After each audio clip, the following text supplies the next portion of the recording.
Study IQ IAS, अब तैयारी हुई affordable. Hello everyone, a very good afternoon to all of you. मेरा नाम है चंदन शर्मा और स्टडी आईक्यू के यूट्यूब चैनल पे आप सभी का बहुत बहुत स्वागत है। जैसा कि आप सब जानते हैं, ये साहस सीरीज है जहां पर हम sit at home and study कर रहे हैं एंड मॉडर्न इंडियन हिस्ट्री को हम एक 360 डिग्री एनालिसिस के साथ आपके साथ कवर करेंगे। एंड कहां से कवर किया जा रहा है? ये स्टडी आईक्यू की बुक्स हैं, they are available on Amazon and Flipkart.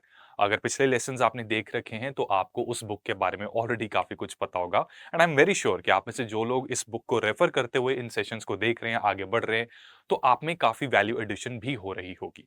अब उस बुक्स में डेफिनेटली एक डिसेंट लेवल का ज्ञान है, बट आपको पता है कि इन सेशंस को देखने से उसमें कुछ और वैल्यू एडिशन होती है और उस ज्ञान को यूज कैसे करना है इसके बारे में भी आपको काफी जानकारी मिलती है। तो आज हम अपना अगला टॉपिक पे बढ़ने वाले हैं। ठीक है, ये लेसन जो है इसको ऊपर देखो दोस्तों, थोड़ा सा टाइम हम ज्यादा दे रहे हैं बट ये जरूरी है। रीजन ये है कि इसके बाद जब एडवेंट ऑफ यूरोपियंस होगा तो वहां पर इन सारी चीजों का एक बार रेफरेंस आएगा। अगर हमें ये बैकग्राउंड नहीं पता होगा जो कि बेसिकली मिडीवल इंडिया के साथ कनेक्टेड है, तो उस एडवेंट को समझना थोड़ा सा मुश्किल हो सकता है।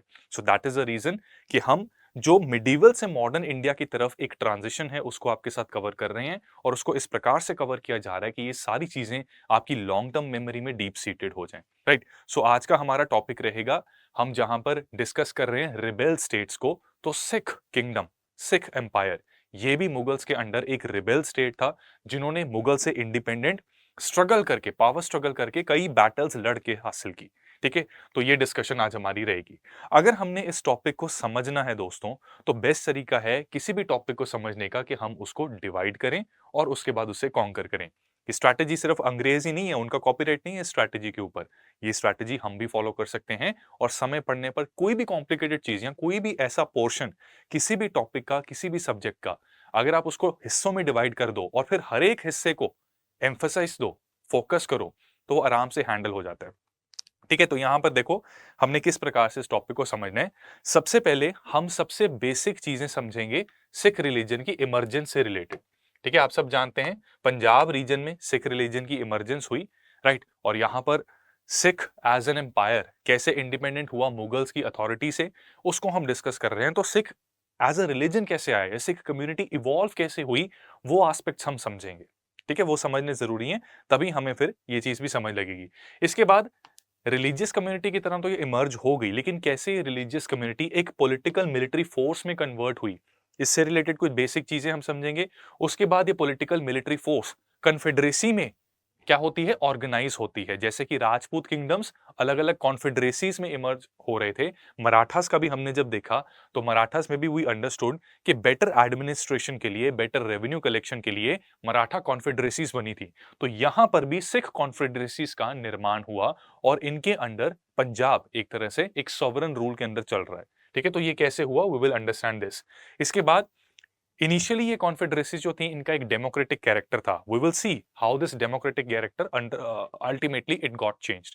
और उसके बाद सुकर चाकिया मिसल, ठीक है, this is one of the confederacy. इसके महाराजा रंजीत सिंह पावर में आ गए और उन्होंने अल्टीमेटली पंजाब की एडमिनिस्ट्रेशन और पंजाब के रूल की कमांड संभाली। राइट, तो इसमें हम ये सारी कहानी पढ़ेंगे। महाराजा रंजीत सिंह के बाद कैसे सिख एम्पायर का थोड़ा सा डिक्लाइन हुआ, उसका एक बेस तैयार किया जाएगा। आगे जाकर जब annexation of Punjab, Sindh and Awadh इसको कवर करेंगे तो ये सारी चीजें वहां पर भी रेलिवेंट रहेगी। ठीक है, और ये सारी चीजों को पढ़ते हुए हम वो इंपॉर्टेंट फैक्टर्स की तरफ ध्यान देंगे जिन्होंने Sikh as an independent state इसको राइज होने में हेल्प किया, और फिर उन फैक्टर्स की तरफ भी ध्यान देंगे जिसकी वजह से ये बहुत लंबे समय तक स्टेबल नहीं रह पाई एंड अल्टीमेटली इसका डिक्लाइन हुआ। अब दोस्तों यहां पर मैं आपको एक चीज बता दूं, आगे बढ़ने से पहले सबसे पहले तो आपने अगर पीडीएफ्स डाउनलोड करने हैं तो इस टेलीग्राम चैनल को जरूर ज्वाइन कर लेना। यहाँ पर मैं इन लेक्चर्स के पीडीएफ्स और इसी के साथ साथ कई और मेरे इनिशिएटिव्स जो हैं उनके पीडीएफ्स वहां पर शेयर होते रहते हैं, काफी इंफॉर्मेशन मिलती है। So do connect with me on this particular Telegram channel. Instagram पर अगर आपने मेरे साथ कनेक्ट होना है तो इंस्टाग्राम के लिए this is my handle and these are the QR codes, इनको स्कैन करके आप मेरे साथ कनेक्ट हो सकते हैं। इसी के साथ साथ आपकी जानकारी के लिए दोस्तों ये बता दूं कि जिस प्रकार से हम यहाँ पर इन सीरीज में हिस्ट्री जैसे सब्जेक्ट को कवर कर रहे हैं, उसी प्रकार से अगर आप अपनी सारे यूपीएससी आईएएस की तैयारी करना चाहते हैं तो स्टडी आईक्यू का P2I बैच ये लॉन्च हो रहा है। The latest and the most new batch, it is going to launch on 22 July शाम 6 बजे की क्लासेस रहेंगी, 2.5 से 3 घंटे की क्लासेस होती हैं। ये कोर्स आपके पास 2.5 साल के लिए वैलिड रहेगा, जिसका मतलब ये है कि लाइव क्लासेस अगर आप लगा सकते हैं फिर तो बहुत अच्छा है, ठीक है? फिर तो साथ-साथ आप डाउट भी पूछ सकते हैं। लेकिन अगर किसी रीज़न से लाइव क्लास मिस भी हो जाती है, तो इसके रिकॉर्डेड लेक्चर्स आपके पास रहेंगे 2.5 साल के लिए। डाउनलोडेबल पीडीएफ्स आपको मिलेंगे, क्लास पीपीटीज़ भी डाउनलोडेबल रहेंगी, बुक्स भी इसमें इंक्लूडेड हैं, टेस्ट सीरीज़ इंक्लूडेड है अलोंग विद वीडियो सॉल्यूशंस। सिर्फ प्री की नहीं बल्कि मेंस की भी टेस्ट सीरीज़ इंक्लूडेड है। प्रीलिम्स का क्रैश कोर्स इसमें इंक्लूडेड है, मेंस का क्रैश कोर्स इसमें इंक्लूडेड है। तो basically this is a one stop solution for your UPSC IAS preparation.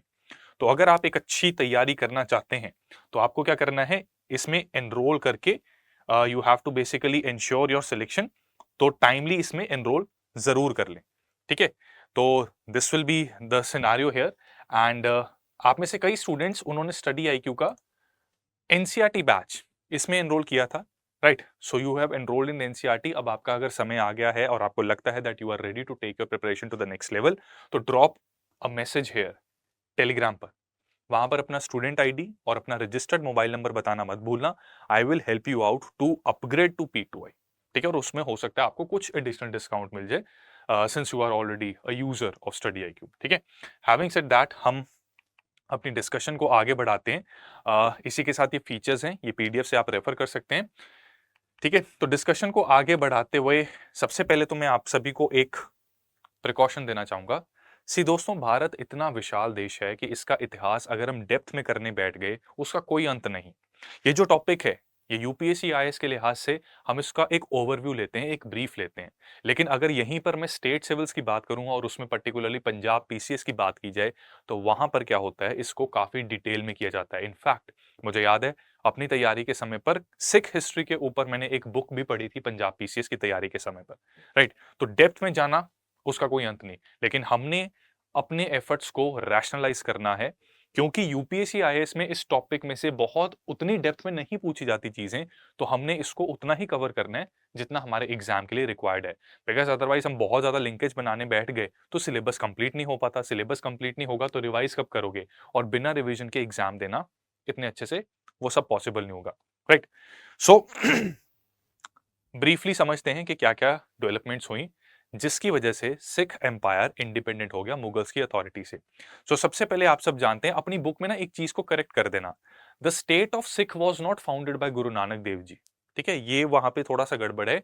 Sikh religion was founded by गुरु नानक देव जी, ठीक है? गुरु नानक देव जी सिख रिलीजन के मोडी सन, ठीक है? मोडी का मतलब होता है फाउंडर, राइट?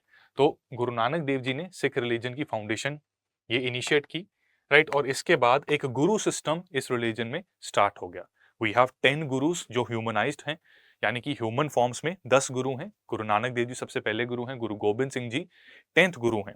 और उसके बाद गुरु गोबिंद सिंह जी ने आदेश दिया था अपने फॉलोअर्स को कि गुरु मान्यो ग्रंथ, राइट? तो उसके बाद से गुरु ग्रंथ साहिब जी को हम गुरु मानते हैं, ठीक है? तो इसमें गुरु नानक देव जी ने जब ये रिलीजन स्टार्ट किया, तो पंजाब में मौजूद जो किसान थे, जो पेजेंट्री थी, उन्होंने इस रिलीजन को बढ़ चढ़कर फॉलो करना शुरू कर दिया। काफी बड़े पैमाने पर ये फॉलोअर्स बन गए और ग्रेजुअली ये कम्युनिटी एक्सपैंड होना स्टार्ट हो रही है। जैसे जैसे ये एक्सपैंड हो रही है इस रिलीजन की, एक तरीके से आप कह लीजिए कि फॉलोइंग बढ़ रही है, पॉपुलैरिटी बढ़ रही है। एंड एक और चीज इसमें, फर्स्ट 9 गुरुज आप ये याद रखना, देवर हिंदूज, ठीक है? क्योंकि जो सिख प्रॉपर जो एक फॉर्मल आइडेंटिटी मिली थी वो 10th गुरु गुरु गोबिंद सिंह जी ने दी थी। तो पहले 9 गुरु जो थे वो हिंदू थे, बट यहाँ पर एक वे ऑफ, एक ऑर्डर ऑफ लिविंग, एक जो लाइफस्टाइल है वो एक पर्टिकुलर तरीके से चल रहा है, ठीक है? तो विद इन हिंदुइज्म, आपको सबको पता है कि सब कम्युनिटीज भी होती हैं, तो विद इन हिंदुइज्म एक कम्युनिटी की तरह यहाँ पर सिख रिलीजन प्रोसीड कर रहा है। पॉपुलैरिटी के बढ़ते हुए मुगल एम्परर्स, उनके रिलेशंस थोड़े से स्ट्रेन्ड होने स्टार्ट हो गए, राइट? और हम मिडिवल इंडिया में पढ़ते हैं, जहांगीर को जहां पर कवर किया जाता है, उधर हम पढ़ते हैं कि Guru Arjan Dev ji, he is considered to be the first Guru जो शहीद हुए थे। क्यों हुए थे? इसका रीजन बताया जाता है, हमने पढ़ा भी है इसको मिडिवल इंडिया में, कि जहांगीर का बेटा खुसरो, उन्होंने अपने पिता के खिलाफ विद्रोह इनिशिएट कर लिया था। खुसरो को गुरु अर्जन देव जी ने पनाह दी थी, राइट? एक तरीके से आप कह लीजिए कि जब कॉन्स्पिरेसी करके वो भागने की कोशिश कर रहे थे, तो गुरु अर्जन देव जी के शरण में प्रोटेक्शन मांगने आए थे, उनकी शरण में बेसिकली आ गए थे। जो बात ये मुगल एम्परर को पसंद नहीं आई, कॉन्सिक्वेंटली एक मैसेज देने के लिए उन्होंने गुरु अर्जन देव जी को एक तत्ती तवी पे बिठाकर, तत्ती तवी का मतलब होता है एक वेरी हॉट आयरन प्लेट के ऊपर बिठाकर इनको एग्जीक्यूट करवा दिया था। ठीक है, तो काफी टॉर्चरस मेथड्स होते थे मिडिवल इंडिया में पनिशमेंट्स देने के, राइट। तो यहां पर जब ये इंसिडेंट हुआ, इसके बाद से सिख कम्युनिटी और मुगल्स के बीच के जो रिलेशंस हैं वो खराब होते जा रहे हैं।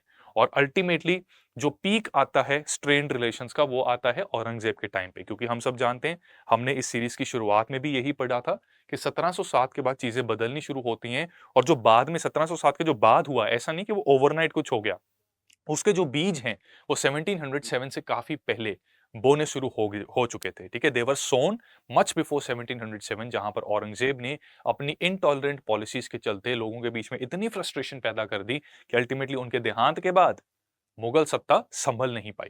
ठीक है, तो यहां पर भी रिलेशंस जो हैं सिख और मुगल्स के भी काफी ज्यादा खराब हो रहे हैं, राइट। सो कॉन्सिक्वेंटली काफी Mughal forces they used to attack. ठीक है, आपस में बैटल्स भी होती थी।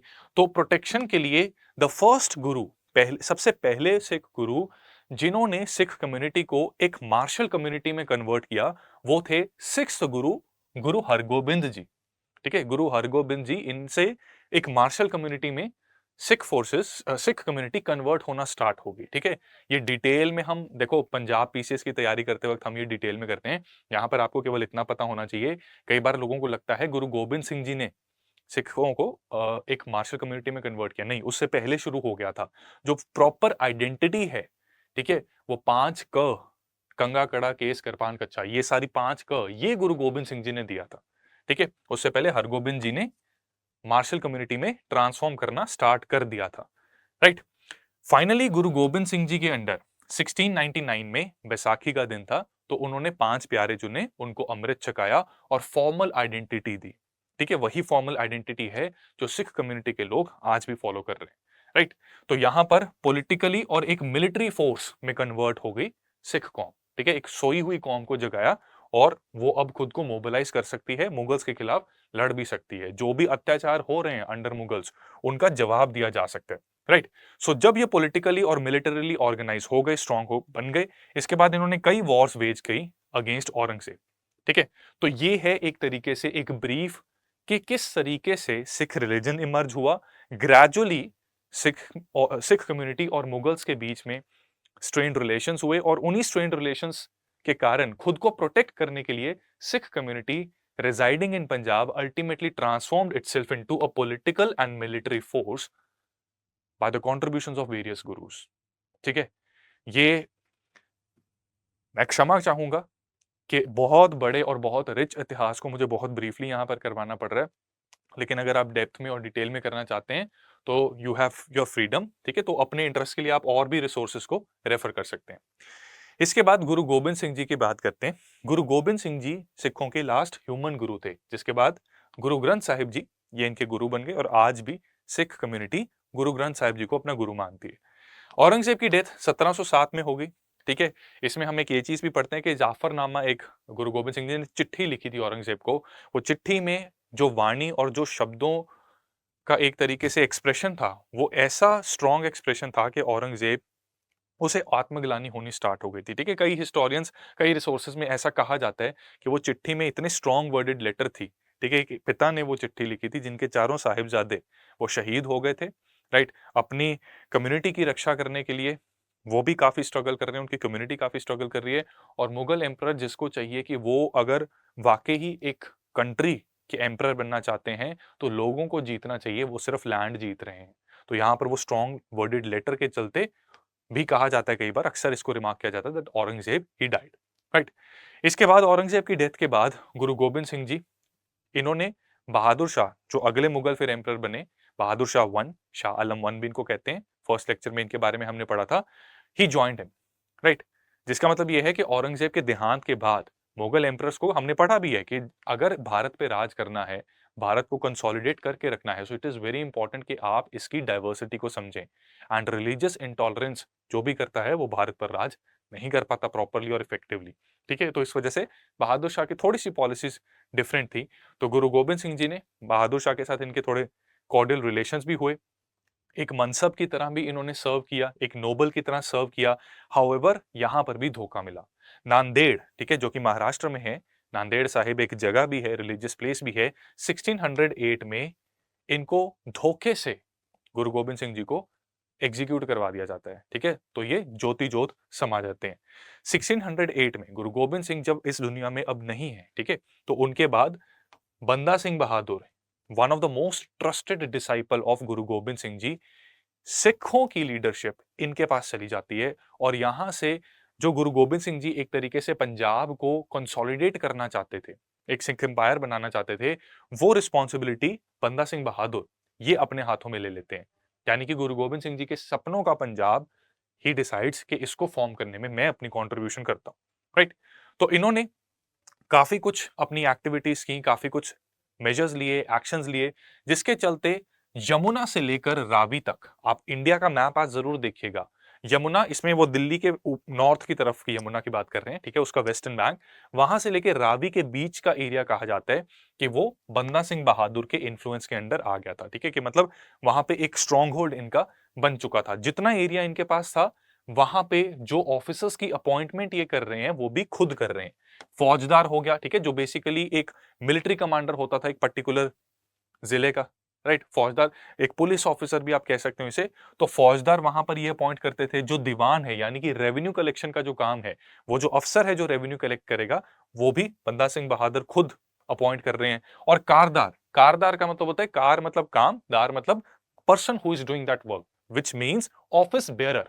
तो अलग अलग ऑफिस बेयरर्स जो थे ड्यूरिंग दिस टाइम, वो बंदा सिंह बहादुर खुद अपॉइंट कर रहे हैं। उसमें मुगल्स का आपको लेना देना नहीं है। वैसे भी इन्होंने स्ट्रगल्स और बैटल्स इतने किए कि एरिया भी इनके पास है और मुगल अथॉरिटी को डिफाई ही कर रहे हैं।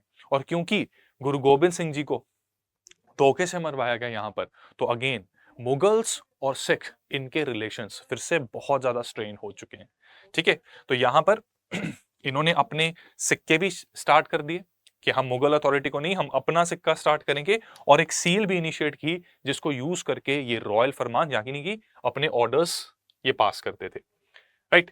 इसके बाद फारूक शार, हमने पढ़ा था फारूक शार के बारे में। जब ये मुगल गद्दी संभालते हैं, 1713 में ये मुगल गद्दी संभालते हैं, तो उन्होंने अब्दुस समाद खान इनको लाहौर का फौजदार अपॉइंट कर दिया, ठीक है? लाहौर आपको पता है कि पंजाब के रीजन में ही आता है। और वहां का फौजदार अपॉइंट करने के बाद इनको स्पेशल ऑर्डर दिए कि जो भी सिख रिबेलियन चल रहा है, जो सिखों के बीच में एक विद्रोह चल रहा है, जिससे कि मुगल अथॉरिटी को वो डिफाई करते जा रहे हैं, इसको हमेशा हमेशा के लिए खत्म करना है आपने, ठीक है? तो यहां पर बाय दिस टाइम, बाय 1713, बंदा सिंह बहादुर की भी पोजीशन कुछ बहुत ज्यादा स्ट्रांग नहीं थी। रीजन बीइंग कि नो डाउट इन्होंने मेजर्स बहुत से लिए, जिससे कि आ, वो पंजाब जो गुरु गोबिंद सिंह जी ने जो इमेजिन किया था या जिसका सपना देखा था, वो इन्होंने उसको बनाने के लिए कोशिश जरूर की। लेकिन फिर भी देयर वर सर्टन इंटरनल डिसेंशन।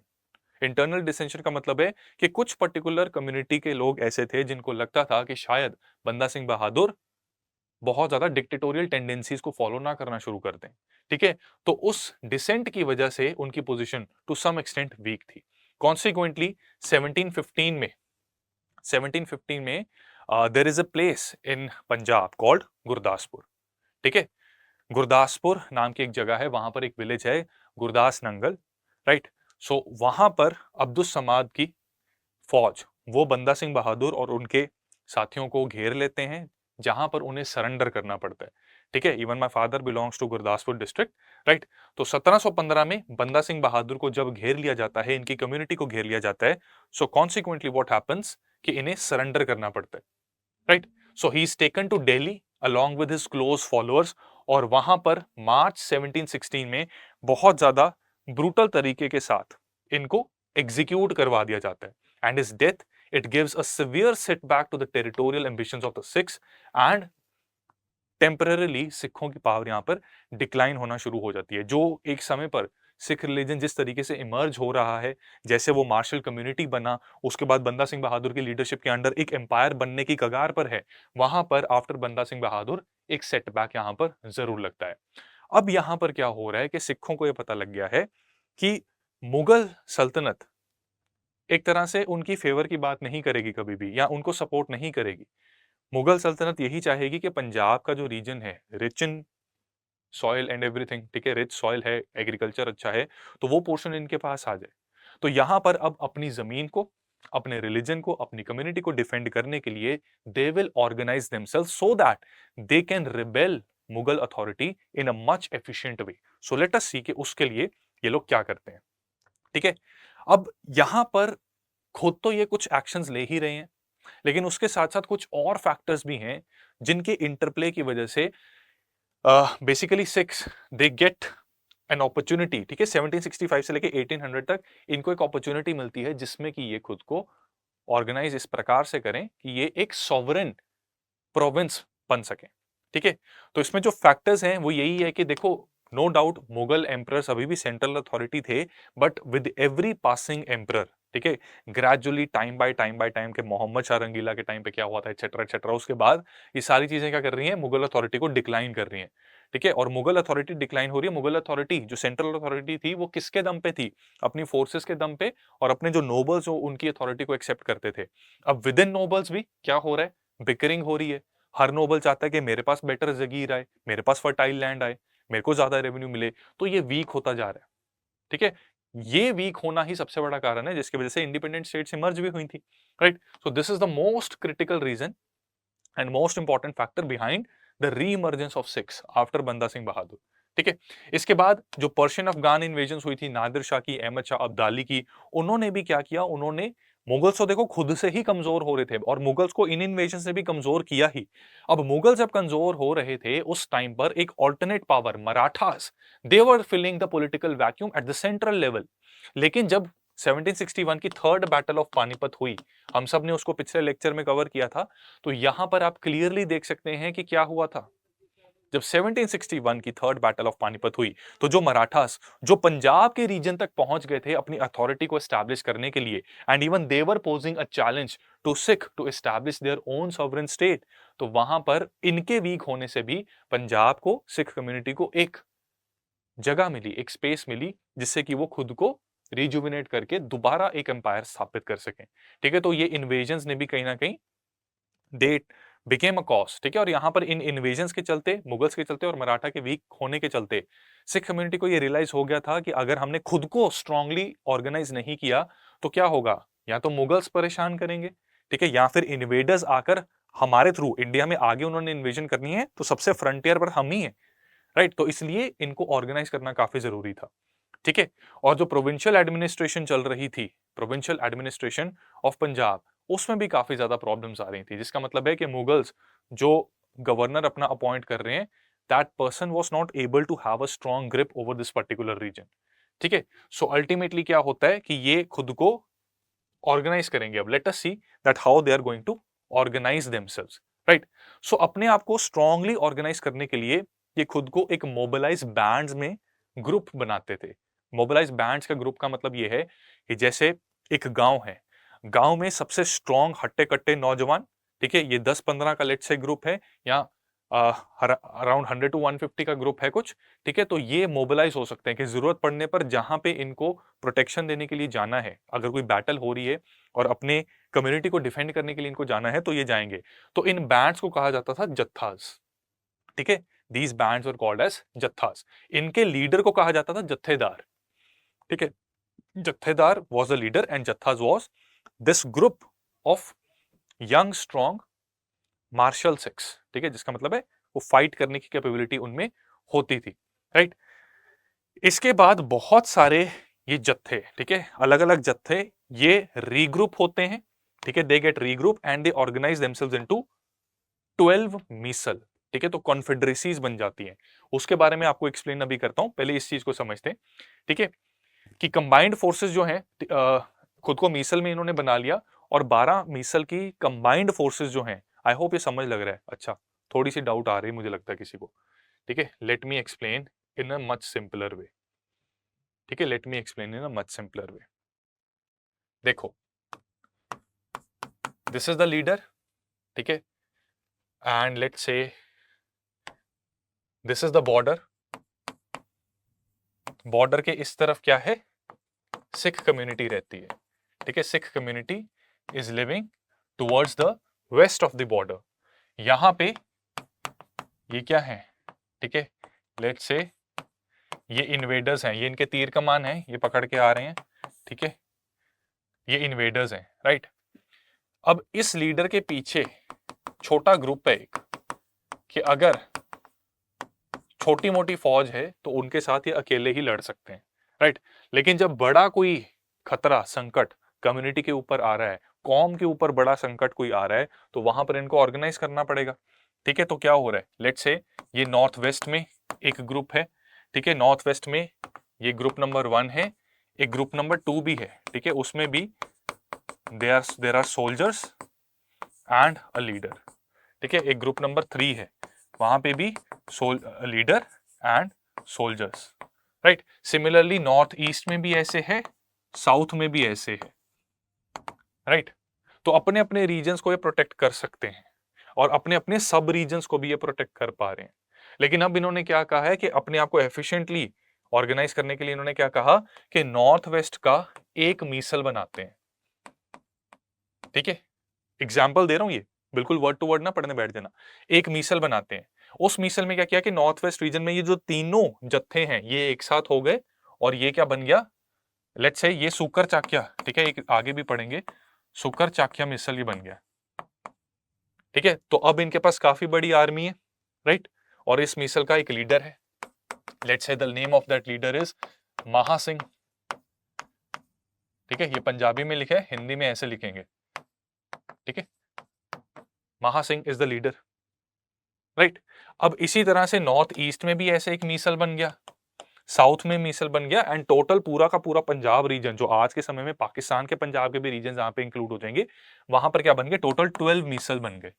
ये 12 मिसल जब पूरी तरह से कंबाइन हो जाएंगे तो वो कंबाइंड आर्मी क्या है, दल खालसा, दल खालसा या फिर खालसा आर्मी कह सकते हो, ठीक है। You can also call it, you should actually call it Khalsa army, ठीक है।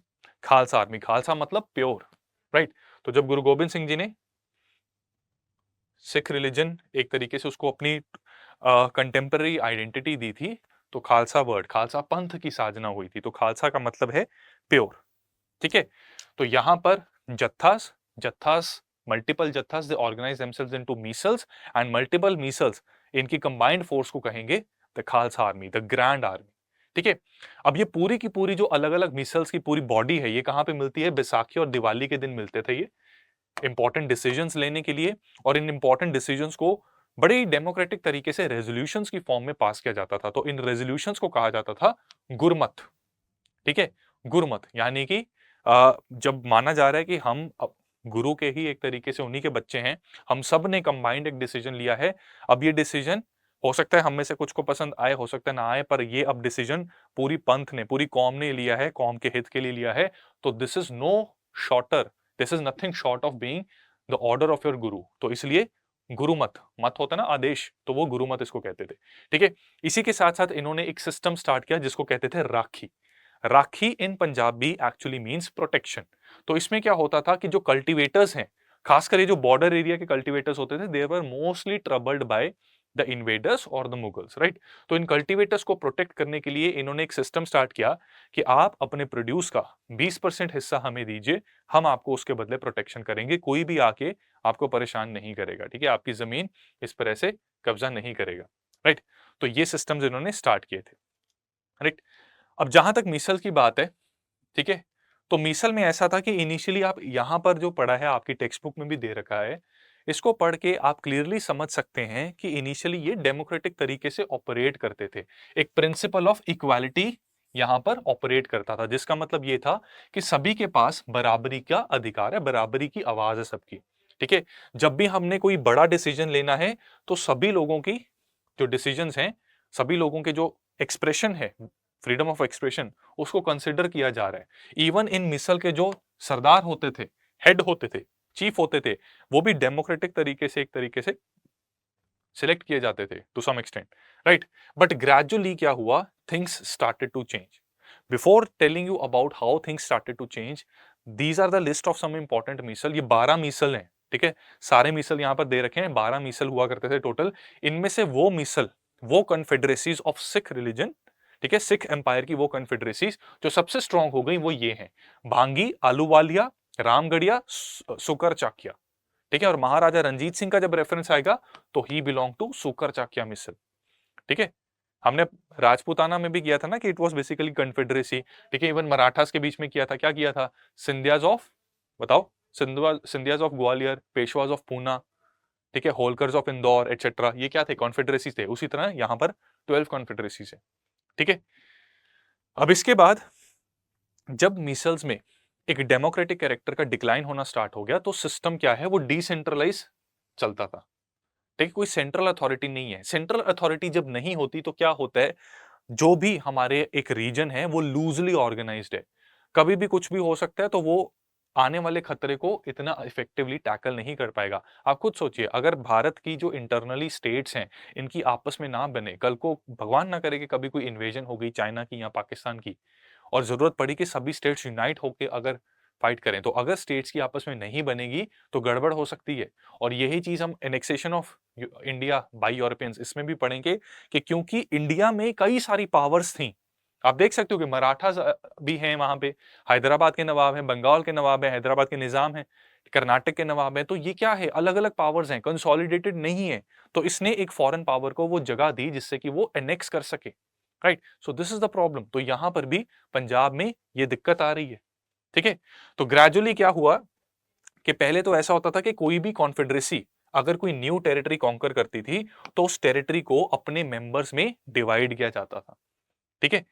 डिवाइड इस प्रकार से किया जाता था कि जिसकी जितनी कंट्रीब्यूशन है उसी हिसाब से उसको अपना हिस्सा मिलेगा, ठीक है। कि मान लो एक मिसल है, उन्होंने एक टेरिटरी को कॉन्कर किया, लेट्स से जत्थेदार ए और उनके जत्थे ने सबसे इंपॉर्टेंट भूमिका निभाई, तो उनको एक बड़ा पीस ऑफ लैंड एज जागीर दे दिया जाएगा। इस प्रकार से सिस्टम फॉलो होता था, ठीक है। तो कंट्रीब्यूशन जितनी है उस हिसाब से आपके बीच में डिवाइड हो रहा है। ग्रेजुअली ये कैरेक्टर धीरे धीरे खत्म होना स्टार्ट हो जाता है और सबसे पावरफुल चीफ जो हैं मिसल के, वो अब डोमिनेट करेंगे, ठीक है। They will become dominant. तो आलू वालिया मिसल, सुकर चाकिया, ये सारे इमर्ज होना स्टार्ट हो गए और इन सब में से भी सुकर चाकिया मिसल सबसे ज्यादा पावरफुल बन जाता है, ठीक है, महाराजा रंजीत सिंह का, ठीक है। So towards the end of 18th century, by the time 1700s ये एंड की तरफ आ रहे हैं और 1800 का हमारी सेंचुरी स्टार्ट होने जा रही है, तो महाराजा रंजीत सिंह ये सुकर चाकिया मिसल के चीफ बनते हैं, अपने फादर को सक्सीड करते हैं। इनके फादर का नाम महासिंह, ठीक है। ये भी एक इंपॉर्टेंट लीडर होते हैं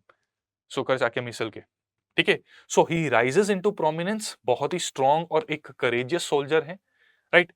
N efficient administrator, a very skillful diplomat, और ही इज रियली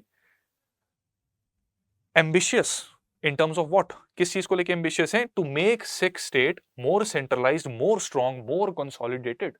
यानी कि बंदा सिंह बहादुर भी जो कोशिश कर रहे थे उसको फर्दर आगे और कैसे स्ट्रेंथन किया जा सकता है, उसकी तरफ इनका ध्यान था, ठीक है। तो इन्होंने सिख एम्पायर को, पंजाब एम्पायर को काफी सारे संकटों से भी बचाया, जैसे कि Afghan invasion, third Afghan invasion होने जा रही थी। अहमद शाह अब्दाली के ना एक सक्सेसर थे जमन शाह, 1798-1799 में उसने इन्वेड करना था, तो उस इन्वेजन से प्रोटेक्ट करने के पीछे महाराजा रंजीत सिंह की और उनकी आर्मी की बहुत इंपॉर्टेंट भूमिका रही, राइट।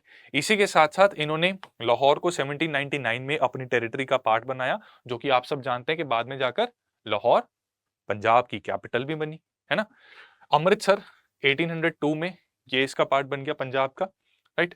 तो पूरी तरह से एक तरीके से अमृतसर एंड लाहौर ये अब जो एम्पायर है, जो Sikh empire, proper Sikh state जो बन रही है, ठीक है, उसका पार्ट यहां पर बन रहा है, राइट। इसके बाद जितने सिख चीफ हैं towards the west of Sutlej river, ये सोकर चाकिया मिसल की यानी कि महाराजा रंजीत सिंह की सुपरमेसी को, सुजरेनिटी को एक्सेप्ट कर लेते हैं कि हाँ जी आप राजाओं के राजा हैं, इसलिए आप महाराजा हैं, ठीक है। जो महाराजा रंजीत सिंह के साथ जो महाराजा लगा है ना, वो इसीलिए लगा है क्योंकि जो मिसल के चीफ थे देवर कॉल्ड राजास, ठीक है। तो इन सभी राजाओं के सर्वे सर्वा रंजीत सिंह जी, इसलिए इनको महाराजा भी कहा जाता था, ठीक है।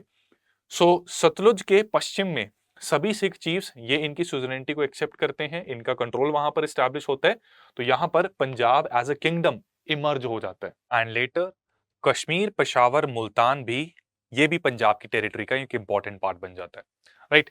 सो इसके बाद अपने मृत्यु के समय के निकट जो महाराजा रंजीत सिंह की अथॉरिटी है, ये सतलुज नदी से लेकर, ठीक है, ईस्ट में सतलुज नदी है और पश्चिम में लद्दाख, काराकोरम, हिंदू कुश एंड सुलेमान रेंज, ठीक है। बेसिकली जो पूरा का पूरा नॉर्थ और नॉर्थ वेस्ट पार्ट है आज के समय के इंडिया का, पाकिस्तान के भी काफी हिस्से आते हैं। कहा जाता है कि खैबर पास तक महाराजा रंजीत सिंह की टेरिटरी बिलोंग करती थी। ठीक है, तो नॉर्थ और नॉर्थ वेस्ट इंडिया में एक स्ट्रॉन्ग एम्पायर महाराजा रंजीत सिंह ने फाउंड किया था। लेकिन इसमें एक बात नोट करने वाली ये है कि सभी मिसल्स में क्योंकि बहुत ज्यादा एक यूनिटी का एलिमेंट कहीं ना कहीं लैक करता था, तो जहां पर सतलुज के, जैसे आप देख सकते हैं कि सतलुज के पश्चिम में जितने सिख चीफ थे, यानी कि जितने भी मिसल के हेड थे, जितने भी मिसल्स के सरदार थे on the west of Sutlej, उन्होंने तो महाराजा रंजीत सिंह की सुजरेनिटी को एक्सेप्ट कर लिया।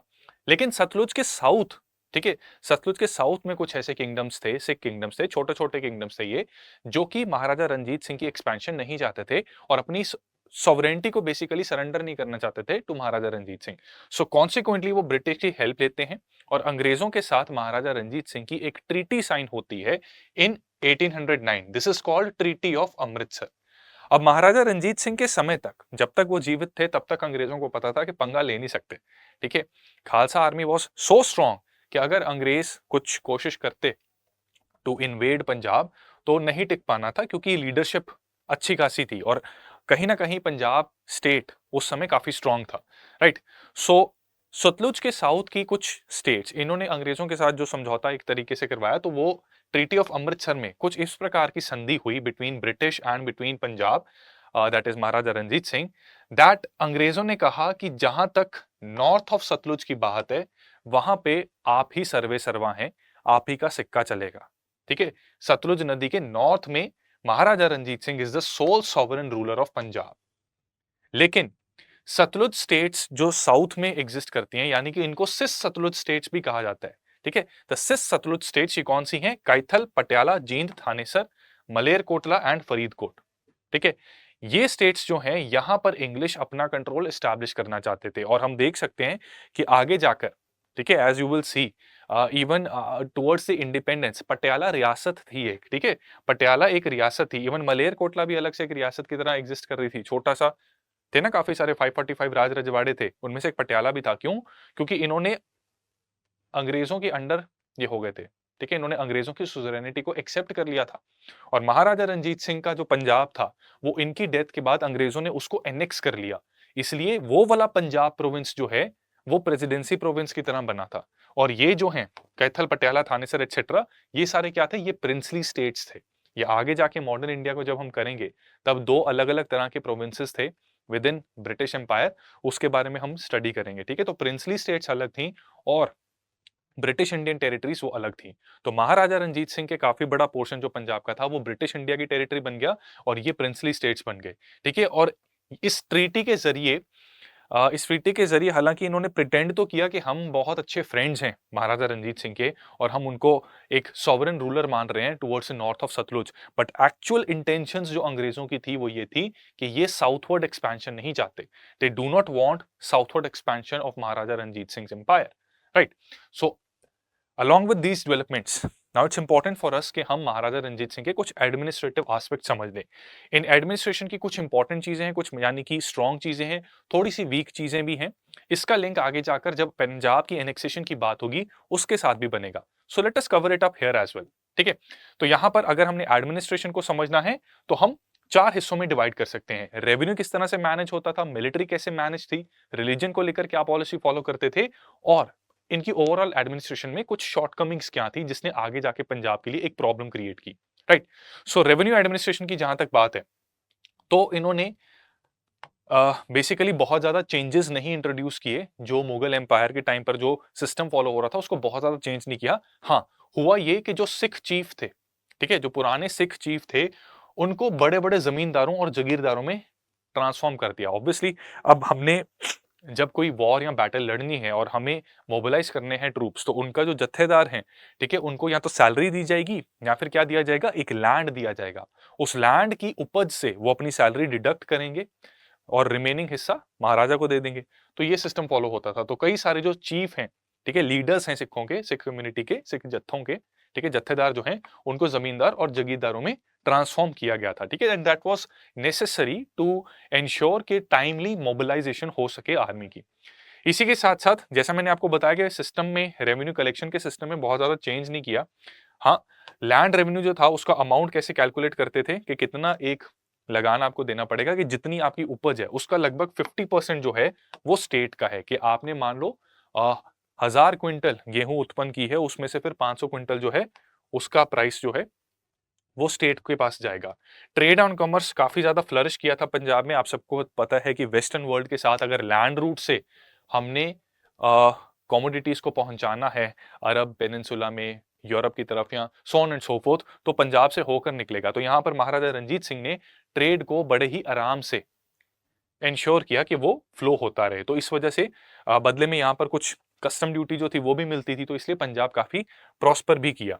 ठीक है, ट्रेडर्स को भी सेफ पैसेज मिलता था और पंजाब को भी प्रॉस्पेरिटी यहाँ पर देखने को मिलती है। Along with this military administration सबसे ज्यादा इंपॉर्टेंट है। मिलिट्री की जहां तक बात है तो पंजाब में महाराजा रंजीत सिंह ने बहुत ही powerful, disciplined and well equipped military की स्थापना की थी along European lines, and this is why British they could not dare to enter Punjab. ठीक है, जब तक महाराजा रंजीत सिंह थे तब तक किसी की हिम्मत नहीं थी कि पंजाब में आकर उसकी एनेक्सेशन कर सकें। राइट, इसी के साथ साथ अपनी आर्मी में सिर्फ इन्होंने सिख कम्युनिटी के लोगों को नहीं बल्कि और लोगों को भी रखा था, like Gorkhas, Biharis, Odias, Pathans, Dogras and Punjabi Muslims. All these later you will see martial races हैं। ठीक है, तो बाय डिफॉल्ट इन सब में फाइटिंग स्पिरिट था, तो इसलिए थोड़ा एक एलिमेंट ऑफ डाइवर्सिटी भी महाराजा रंजीत सिंह की आर्मी में हम देख सकते हैं। And this is also a reason जिससे कि आर्मी में आप कह लीजिए कि हर तरह की कम्युनिटी के जो स्ट्रॉन्ग पॉइंट्स थे वो कहीं ना कहीं देखने को मिलते थे। सो एक स्ट्रॉन्ग आर्मी यहां से बन रही है। इसी के साथ साथ कई हिस्टोरियंस ने उस समय के डाटा को एनालाइज करते हुए यहां तक रिमार्क किया है कि अगर हम 17th एंड 18th सेंचुरी की बात करें, उस टाइम पर जो सेकेंड बेस्ट आर्मी थी एशिया की, वो किसकी कही जाती थी? महाराजा रंजीत सिंह की। ठीक है, फर्स्ट बेस्ट जो थी वो ब्रिटिश की थी। राइट, फर्स्ट बेस्ट जो थी वो ब्रिटिश की थी। अब आप कहेंगे कि फर्स्ट बेस्ट थी तो क्यों नहीं डिफीट किया? डिफीट इसलिए नहीं किया, देखो यार, क्योंकि कोलैटरल डैमेज जो होता है ना, वो अंग्रेज भी नहीं झेल सकते थे। जब टॉप टू आर्मीज आपस में भिड़ती है ना, तो nobody wins, even the winner loses. ठीक है, इस बात को समझना है। तो अभी अंग्रेज क्या थे, अगर इस टाइम पर लड़ते तो भले ही वो जीत जाते उस टाइम पर, लेकिन बाकी के इंडिया को जो उन्होंने होल्ड करके रखना है, बाकी की भी जो वॉर्स इतनी करते जा रहे हैं, उसको संभाल के रखना फिर मुश्किल हो जाना था। इसलिए पंजाब को, मतलब उन्होंने पूरे इंडिया को एनेक्स किया, लेकिन स्टेप बाय स्टेप किया। अगले चैप्टर में ये बड़ा क्लियरली आपको दिखेगा। ठीक है, तो ये भी एक रिमार्क दिया जाता है। रिलीजियस टॉलरेंस की जहां तक बात है, तो आप देख सकते हैं कि अपनी आर्मी में भी इन्होंने सभी को जगह दी, तो ये भी इनके रिलीजियस टॉलरेंस के बारे में बताती है। उसी प्रकार से रिलीजियस मैटर्स में मोस्टली ये टॉलरेंट और लिबरल थे। ठीक है, यहां तक कि इस बात से हमें इस बात का हमें यहां से भी पता लगता है कि इनके कई इंपॉर्टेंट मिनिस्टर्स और कमांडर्स वो मुस्लिम्स और हिंदूस दोनों थे। One of his most prominent and trusted minister, उनका नाम था फकीर अजीजुद्दीन।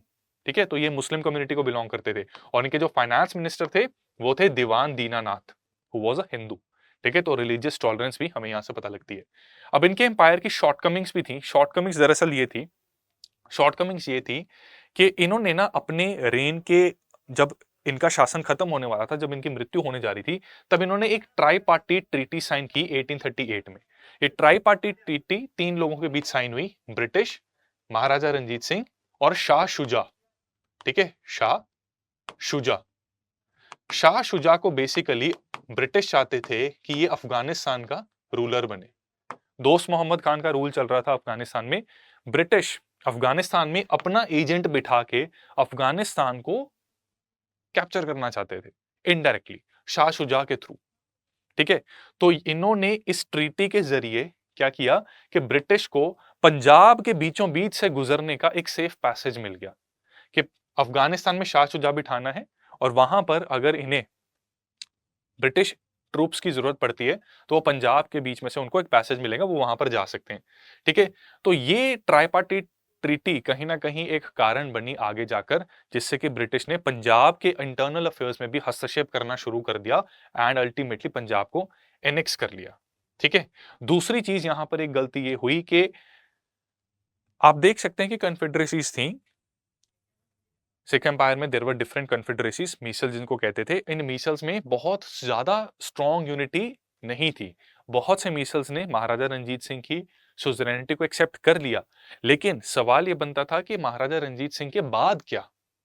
वहां पर एक चूक हो गई कि वो जो एम्पायर था, सिख एम्पायर, वो कंसोलिडेट नहीं हो पाया। ठीक है, कि उत्तराधिकारी कौन बनेगा।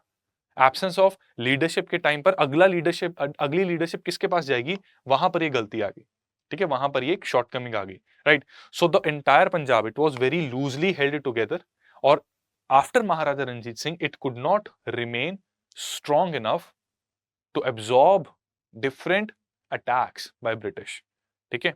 ब्रिटिश ने साम दाम दंड भेद सब कुछ किया, इंटरनली वीक करने की कोशिश की, कॉन्स्पिरेसीज करवाने की कोशिश की, और अल्टीमेटली जब पंजाब काफी वीक हो गया तो उसको एनेक्स ही कर लिया, ठीक है। इसी के साथ साथ सक्सेशन डिस्प्यूट्स भी आए। महाराजा रंजीत सिंह के जो सक्सेसर्स थे they were not strong enough, और उनकी भी मृत्यु होती जा रही थी, ठीक है। हम पढ़ेंगे खड़क सिंह, नौनिहाल सिंह, ये जो भी एक एपिसोड है वो एनेक्सेशन ऑफ पंजाब में उसको हम कवर करेंगे।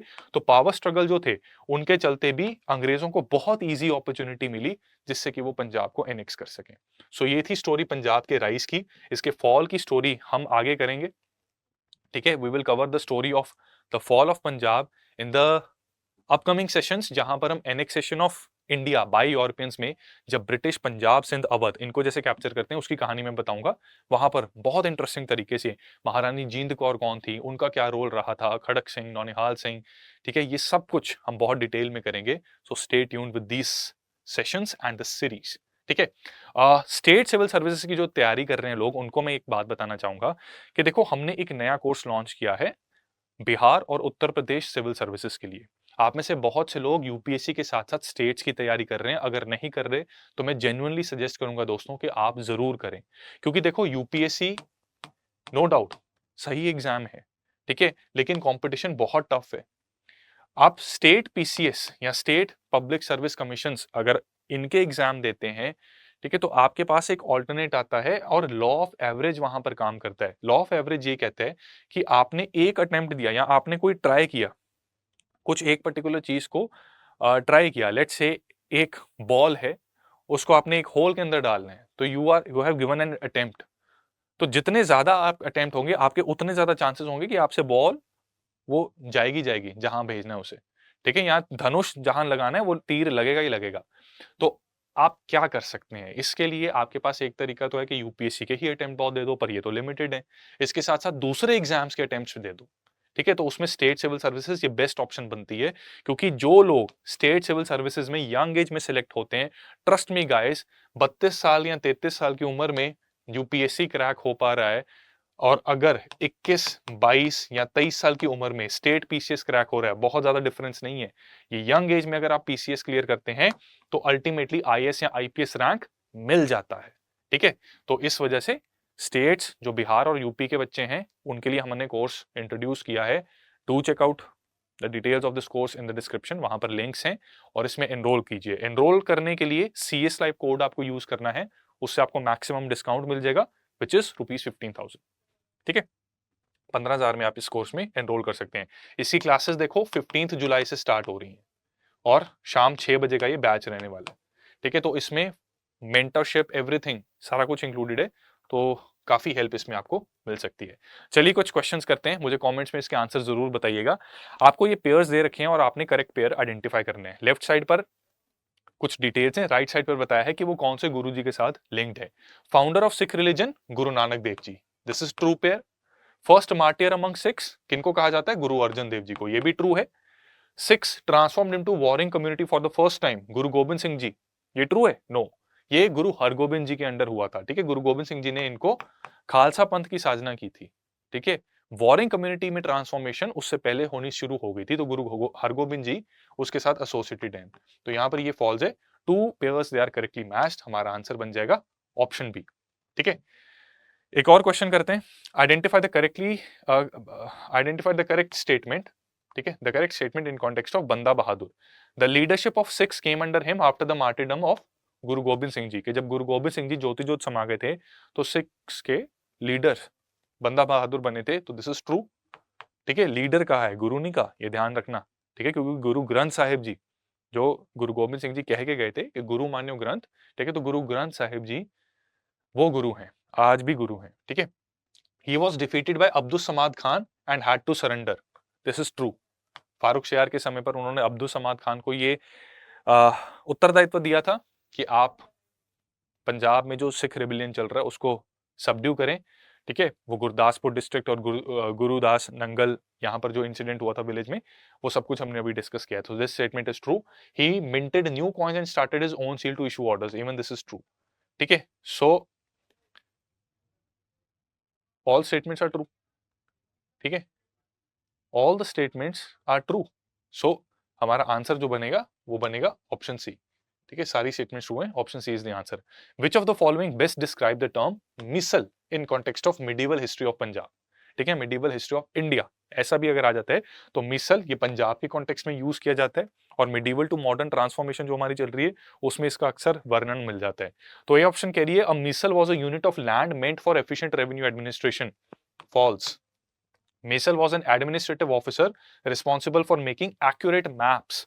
ठीक है, एम से मैप, एम से मिसल, कुछ कंफ्यूज करने की कोशिश कर रहा है, ये भी फॉल्स है। These were confederacies under which Sikhs were organized militarily। This is true। सिखों ने खुद को मिलिटरीली अच्छा तरीके से ऑर्गेनाइज करने के लिए कन्फेडरेसी बनाई। So this is the correct answer. Best option C है। It refers to collective decisions taken by various military leaders. क्या ये सही है? और इसको क्या कहते हैं? इसके लिए भी टर्म एक यूज की जाती है, कमेंट्स में बताइए, हमने पढ़ा है आज उसको, क्या कहते हैं? Come on tell me. This is called Gurmat. ठीक है, ऐसे भी लिखते हैं।